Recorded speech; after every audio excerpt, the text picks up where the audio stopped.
Can a foreigner own land in the Philippines? Well, the simple answer is no. A foreigner can't own land in the Philippines. But don't close the video yet because that one sentence makes a lot of people give up way too early.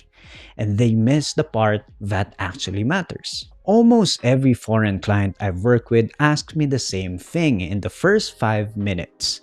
VJ, be straight with me, can I even own anything here? So today, let me actually answer that.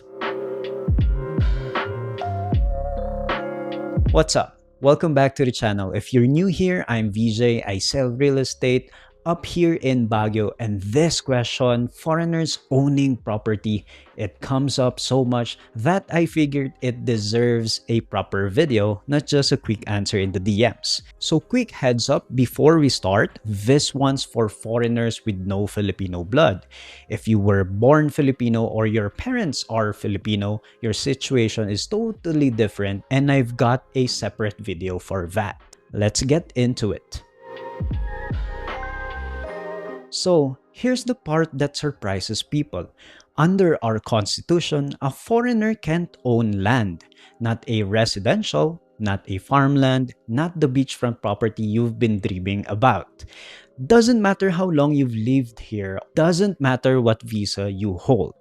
And the reason goes back almost 100 years. The idea was simple. Keep the country's land in Filipino hands. You don't have to agree with it, but it's the law. And this is the whole point of the video. Land is just one piece. There's a lot you can actually do. Before I show you the legal paths, let me warn you about the illegal one. Because this is where people lose everything.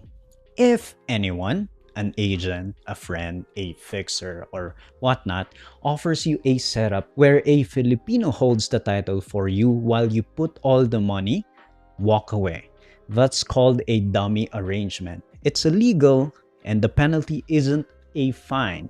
It's losing the entire property with no way to get your money back.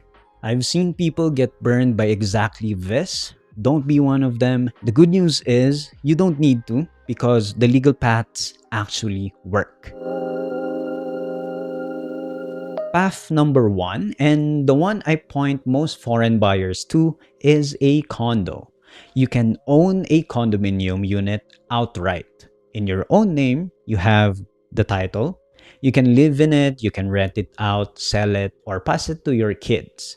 You get full ownership. There's one catch to understand though.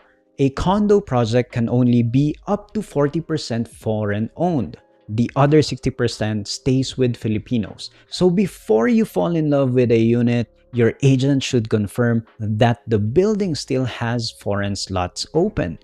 A good developer will hand you that in writing. If they get cagey about it, well, that's your sign to slow down. For a lot of expats and retirees, honestly, a condo checks every box without any of the legal gymnastics. Now, what if you want an actual house and lot, a garden, a view, or like the Baguio dream? You can't own the land, but there are two real ways around it. First is that you can lease the land long term. For most individuals, that's a 25-year lease that you can renew after. You don't own it, but you've locked in the right to use it for a long time. Second, and this is the one I always bring up for couples, a usufruct. I know, it sounds technical, but it's actually really simple. Say, you're married to a Filipino, your spouse holds the title to the land, but a usufruct gives you the legal right to live on it, build on it, rent it out, and collect every peso of income it makes for life. You don't own the land, but you control everything that happens on it. Well, both of you do. Set up properly, it's one of the most secure arrangements a mixed couple can have. And since we're talking about marriage, I have to be straight with you about something. Because, it protects you. If you buy a house and lot during the marriage and it's titled to your Filipino spouse, the law treats it as theirs alone, not jointly yours, even if your money paid for all of it. I know how that sounds, but that's exactly why the usufruct matters, or at least a written loan agreement that documents what you put in. Make sure to set this up at the time of the purchase and not later when everything gets complicated. Here's something a lot of people don't know.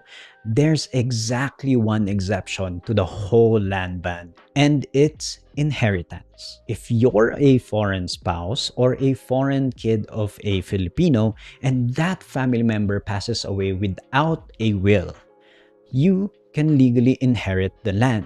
The title can go into your name. It's one of the only times a foreigner ends up actually owning Philippine land, and it's completely legal. So, can a foreigner own property in the Philippines? Yes. A condo in your name, a long lease, a usufruct on your spouse's land, or land through inheritance. There's almost always a legal path. The trick is picking the right one for your situation and setting it up correctly from day one. If you're thinking about Baguio specifically, that's literally what I do every day. My info's in the description. Send me a message. No pressure, and we'll figure out which path is best for you. And if you found this useful, don't forget to subscribe. It genuinely helps the channel, and I'll see you in the next one.